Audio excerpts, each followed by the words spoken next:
Man, you guys, AI is an incredible revolution that we're living through right now. The closest thing that I can compare it to is the Industrial Revolution. It's been a little over 100 years since we had some innovations in tech that changed the state of manufacturing. So we were able to create and produce things on a whole different level. So what I like to remind people is that the beauty of technology is whenever it creates leverage for us, right? We take one action from one person and we can turn it into 10 times the effort or 10 times the impact.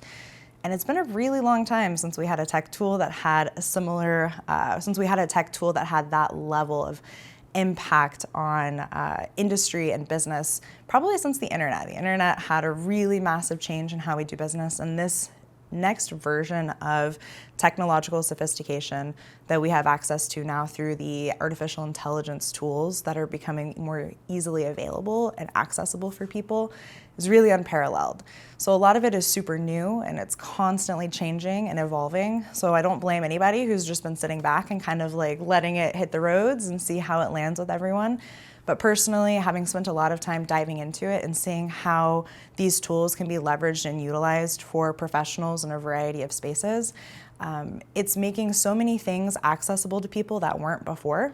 The ability to create at scale, the ability to generate images or create art or write in a way that they may never have been able to before and bring that into their business is really just creating all of these ways for people to be even more creative, even more productive, and to keep augmenting and increasing those things that make them geniuses. So for our businesses in particular, in the home services space, I think there's a lot of different things that are going to be a lot easier to bring in-house that you as a business owner or you and your internal team are going to be able to take the reins on again, like controlling your brand voice and a lot more of your marketing strategy and having a much greater creative director hand in a lot of the things that are happening in your business. I think it's also raising the bar for how we're going to have to show up every day.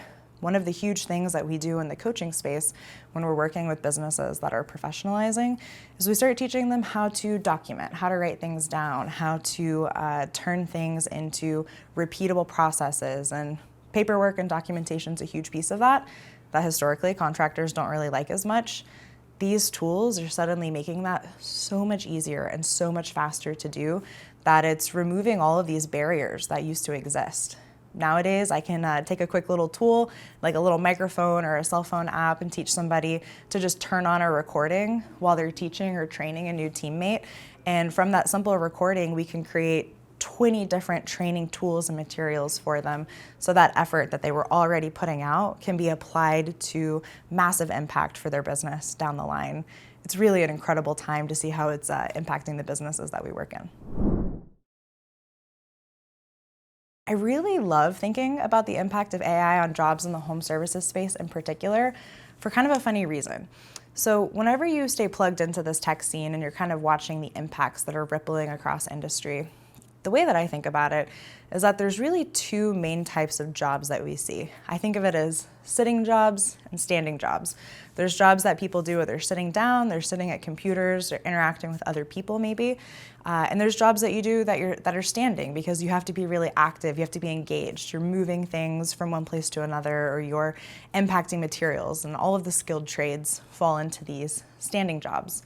The truth is that a lot of these technological innovations are much more disruptive to the sitting job industries than they are to the standing job industries. They're a threat to people who live their lives on the computer because they're so focused on changing the way that work is done and really eliminating a lot of redundancy in that space, which means unfortunately eliminating some jobs. Whereas where we exist in the skilled trade space, all of our work is becoming that much more valuable, especially because there are fewer and fewer people who have those skill sets. So not only do we have this great new selection of tools to make all of these key parts of our business way more successful, but the central piece of your business, the skill that you bring to the trade, is something that's not being replaced anytime soon and is actually only increasing in value. It's going to make it a lot easier for us to bring in a lot more talent. There's going to be a lot of really talented people that lived and existed in other industries that are going to be looking for a new place to call home, and we have the ability to take advantage of that. All in all, I think it's a wealth of opportunity for us in the space that we live in. How to get started with AI can be a little bit of a tricky thing to pinpoint because there's just so many things happening and so much news that is probably flooding you like a fire hose. The best advice that I could give is that there are a lot of people who have spent a lot of time on the development side of these AI tools already. So they're really deeply engaged with taking these big AI engines and training them and teaching them to do specific functions to make it a lot easier for you as a business owner or you as an end user to get the result or the impact that you want. Essentially, they're just cutting out a big part of the learning curve and the training curve for these tools. Because you kind of have to think about AI as a little bit of an unfinished assistant. So if somebody else has already taken a lot of the training out of it for you and can just give you an end product based on a tool that they've designed, that's a really powerful place to start. People have spent a lot of time figuring out how to do some of these things and get some of these impacts the best. So it's going to be a little bit easier for you to jump in and start to realize those benefits. So looking for tools like note-taking robots like Otter.ai, or some of these tools that you can record things in your business for your team so that it's writing things down for you and maybe creating summaries for you to make those types of documentation and record keeping a little easier. Maybe some of the tools that are going to help you keep your email inbox organized, or they're going to help you find some additional space in your calendar because they're really good at looking at your appointments and making recommendations about how to move things around. Those are just a few examples of the ways that people are applying some of this technology, and you can go out and find some tools that are already ready, built, and made to help you do those particular things. So maybe just think about what's a current friction point for you in your business, or something that would be really great if you were suddenly doing it 10 times better, and do a little bit of exploration to see what kind of tools have already been created to help you with it. Yeah, one of the most empowering applications for these AI tools is that we suddenly have these very personable tools. They kind of imitate people or assistants that have a really vast body of knowledge. They've been trained on so much data and so much experience that humans could barely scratch the surface of.